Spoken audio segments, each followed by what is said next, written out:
Untuk mensupport Belajar Bentar, kalian bisa mengklik subscribe. Halo, selamat datang di Belajar Bentar. Sekarang kita akan belajar bagaimana cara menginstal Microsoft Office 2010. Dan yang perlu kalian ketahui, Microsoft Office 2010 sudah tidak ada sejak tanggal 13 Oktober 2020.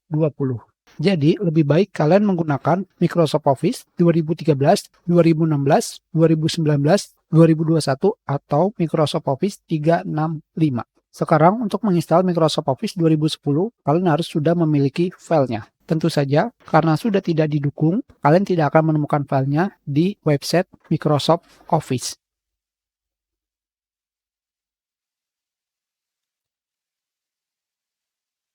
Sekarang, karena filenya berformatkan ISO, kita akan melakukan mount. Kita tekan tombol Enter. Seperti ini saja. Selanjutnya, kalian pilih Setup. Dan kalian pilih Yes. Selanjutnya, kalian pilih I accept agreement. Kalian pilih Continue. Di sini, kalian bisa memilih Customize. Tentu saja, kalian akan memilih banyak hal. Jika tidak ingin, kalian bisa langsung memilih. Kita ulangi. Install now. Tanpa perlu memilih apapun. Kita tunggu sampai proses instalasi selesai.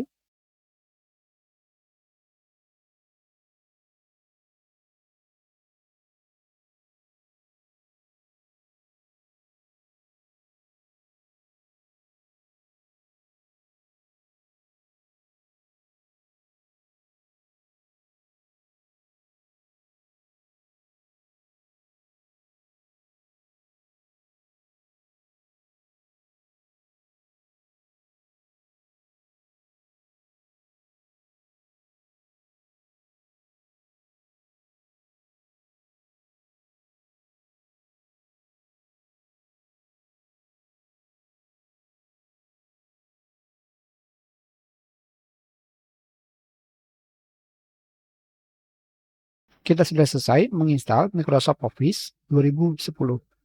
Lumayan lama, memakan waktu hampir 40 menit. Kita close. Sekarang kita buka aplikasinya.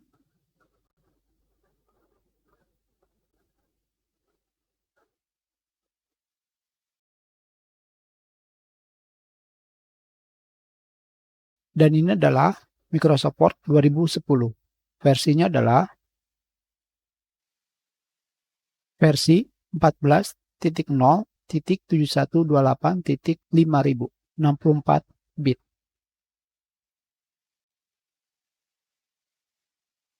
Kita sudahi perjalanan kita. Terima kasih.